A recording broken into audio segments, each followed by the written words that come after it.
সারদা শিশুতীর্থ সেবক রোডে মাধ্যমিকের কৃতি শিক্ষার্থীদের শুভেচ্ছা জ্ঞাপন। সারদা শিশুতীর্থ সেবক রোড 2 মাইল মাধ্যমিক বিদ্যালয়ের কৃতি শিক্ষার্থীদের শুভেচ্ছা জ্ঞাপন অনুষ্ঠান হলো বুধবার বিকেলে। 2024 শিক্ষাবর্ষে মাধ্যমিক শিক্ষার্থীদের সাফল্যে আনন্দিত এই বিদ্যালয় কর্তৃপক্ষ। বিদ্যালয় চত্বরে অনুষ্ঠিত সেই শুভেচ্ছা জ্ঞাপন অনুষ্ঠানে মোট 35 জন শিক্ষার্থীকে শুভেচ্ছা জানানো হয়। এর মধ্যে সৃজা ভৌমিক 616 পেয়ে বিদ্যালয়ে প্রথম স্থান, রাজদীপ সাহা 613 পেয়ে দ্বিতীয় এবং অঞ্জলি শর্মা 611 পেয়ে তৃতীয় স্থান অধিকার করেছে। অঞ্জলি শর্মা 611 পেয়ে জেলার হিন্দি মাধ্যম বিদ্যালয়গুলোর মধ্যে প্রথম স্থানে রয়েছে। বিষয়গত দিক থেকে যারা প্রথম হয়েছে তার মধ্যে সৃজা ভৌমিক, রাজদীপ সাহা, শুভজিৎ রায়, সায়ন্তনী সরকার, রিমঝিম সরকার এবং হিন্দি মাধ্যমে অঞ্জলি শর্মা, পায়েল ঝাকে শুভেচ্ছা জানানো হয়। জাতীয় স্তরের বিজ্ঞান মডেল প্রতিযোগিতায় বিশেষ সাফল্যের জন্য রাজবীর কুড়িকেও অনুষ্ঠানে শুভেচ্ছা জানানো হয়।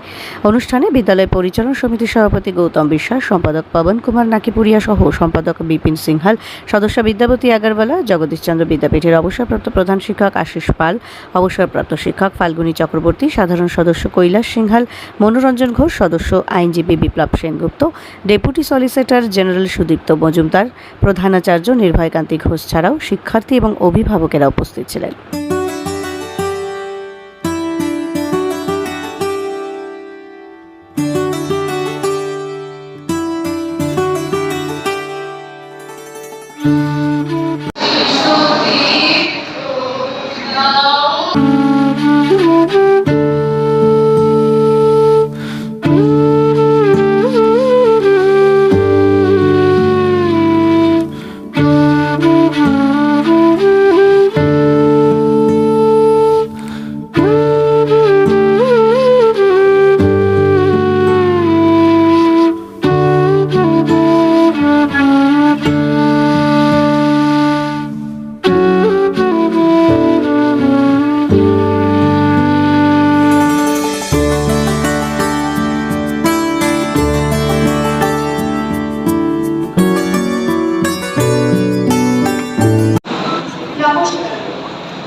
এই লোক আত্মীয়, এই লোক পর, এই ভেদ বিচার কেবলমাত্র লঘুচিত্ত লোকেদেরই হয়, কিন্তু উদার চিত্ত সম্পন্ন লোকেরা সমগ্র পৃথিবীতেই আত্মীয় বলে মনে করে। নমস্কার।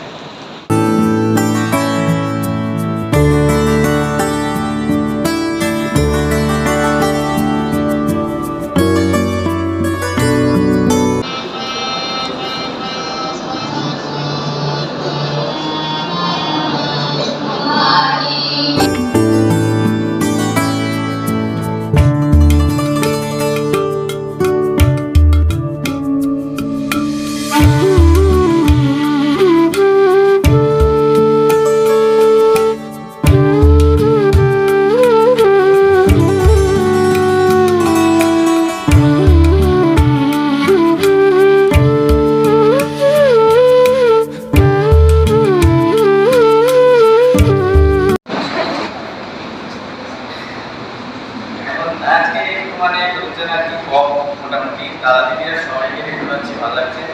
আমাদের ক্লাসের সবাই আছে হিন্দি বিভাগ, বাংলা বিভাগ, সেটাও ভালো লাগছে। কয়েকজন বাদে আর ভয় মন করতে নাই, বাকি আর কেউ নেই, মানে মোটামুটি এত লজ্জার বিষয় নেই।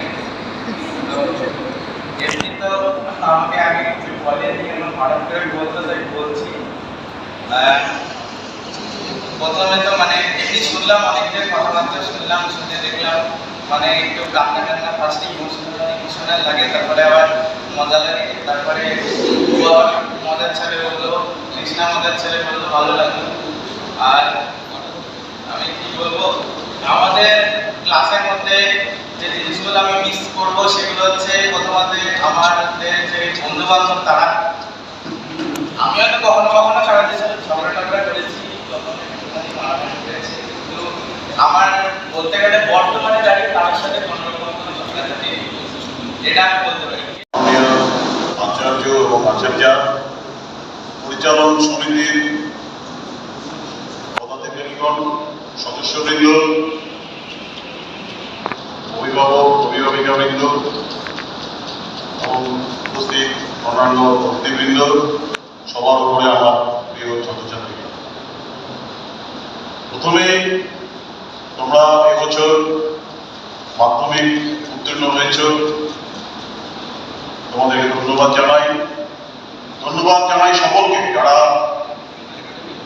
নম্বরের বিচারে ভালো রেজাল্ট করে, সকলকে ধন্যবাদ জানাই। তোমাদের নিজেদের প্রচেষ্টায়, বিদ্যালয়ের আচার্য আচার্যদের সহযোগিতায় তোমরা এই জায়গায় পৌঁছেছ। যারা কম নম্বর পেয়েছ তাদের জন্য বলি, মন খারাপ করার কিছু নেই, সামনে অনেক দিন পড়ে আছে। এটা ধরে নেবে যে ক্লাস 11-এ উঠেছ, এরপর উচ্চ মাধ্যমিক, তাই তো? এটা একটা চ্যালেঞ্জ।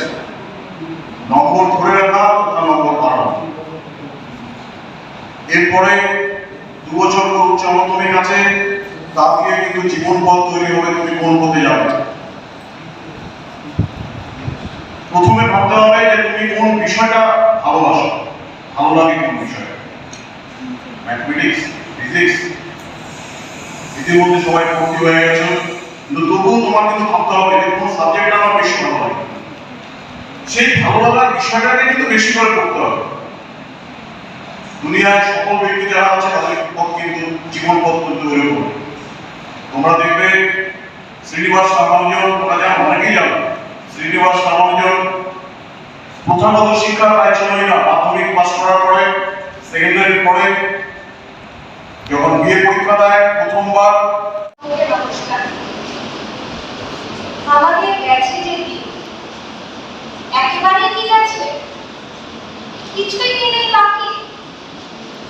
13 বছর আমরা যারা অঙ্ক থেকে বিদ্যালয়ে পড়েছি, আমাদের খুব গর্ব ছিল যে আমরা 13 বছর থেকে পড়ছি। আমাদের বড় হয়ে ওঠার সাক্ষী সারদা শিশু বিদ্যালয়। স্কুলে পড়াকালীন আমরা দেখতাম যে প্রাক্তনী দাদা-দিদিরা স্কুলে নানা অনুষ্ঠানে আসতো। আজ আমরা নিজেরা প্রাক্তনী।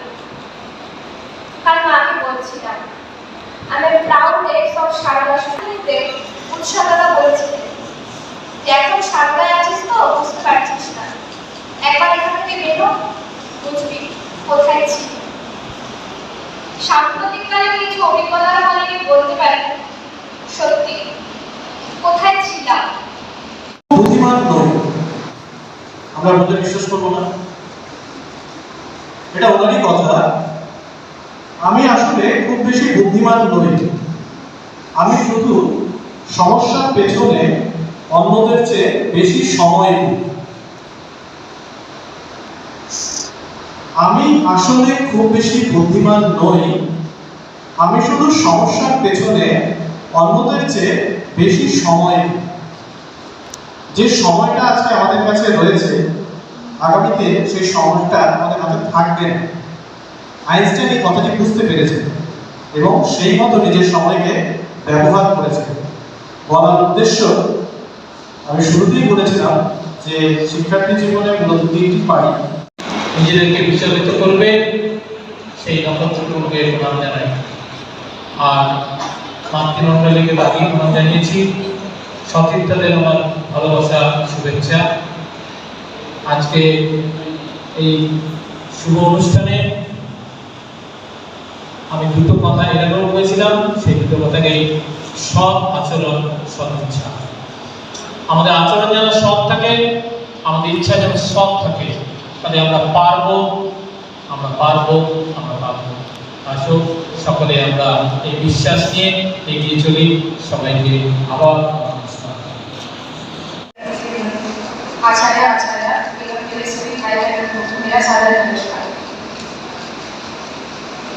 आज से 13 साल पहले मई 2011 में मैंने स्कूल में एडमिशन लिया था।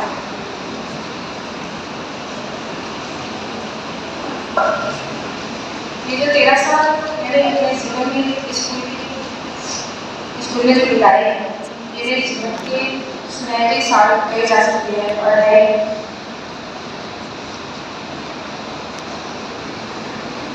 आज हम सभी खुद को बहुत ज़्यादा भाग्यशाली महसूस कर रहे हैं और साथ ही एक अलग सा दुख भी है कि हमारा जो एक दूसरा घर था, दूसरा परिवार था, अब वो सब यहाँ पर नहीं आ सकते।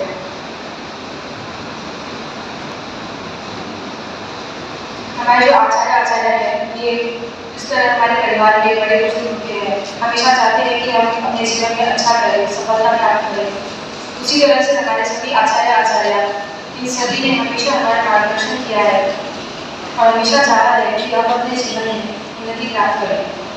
আমরা ভাইদের পরিচয় দিয়েছেন সংশোধনী দিচ্ছি। শিক্ষক কোনোদিন অবসরপ্রাপ্ত হয় না, আজীবন যতদিন বাঁচে ততদিন সে শিক্ষক হয়, অবসরপ্রাপ্ত হয়। আমাদের রাষ্ট্রপতি ছিলেন বিজ্ঞানী এপিজে আব্দুল কালাম, তিনি বলেছিলেন আমার একটাই ইচ্ছা, আমি শেষ দিন পর্যন্ত যেন আমি শিক্ষক হিসেবে আপনাদের সামনে উপস্থিত হতে পারি। আপনারা জানেন যেদিন উনি প্রয়াত হয়েছিলেন তিনি পরিবারে ছাত্রদের উদ্দেশ্যে কিছু বক্তব্য রাখছিলেন, অনেক মাইল অতিক্রম করে তারপরে গিয়েছেন। সবাই তো এপিজে আব্দুল কালাম হয় না, মাননীয় সম্পাদক পবন দা রবীন্দ্রনাথের কথা বলেছেন, স্বামীজির কথা বলেছেন, দেশের হয়ে দশের হয়ে সব কিছু করতে বলেছেন। সাহিত্যরা বিদেশে চলে যাবে, তো তোমরা নিশ্চয়ই যেতে হবে। তুমি যদি গবেষণামূলক কাজও করো, আলটিমেটলি তোমাকে বিদেশে গিয়ে আরো বেশি কাজের জন্য তোমার স্বদেশের যে সব থেকে বড় প্রতিষ্ঠানগুলো আছে সেখান থেকেই তোমাকে তোমার যে গাইড নির্দেশক তারা যোগাযোগ করে দেবেন বিদেশে গিয়ে তোমাকে সেই গবেষণার কাজটাকে আরেকটু বাড়িয়ে নিয়ে আসতে হবে। অর্থাৎ বিদেশি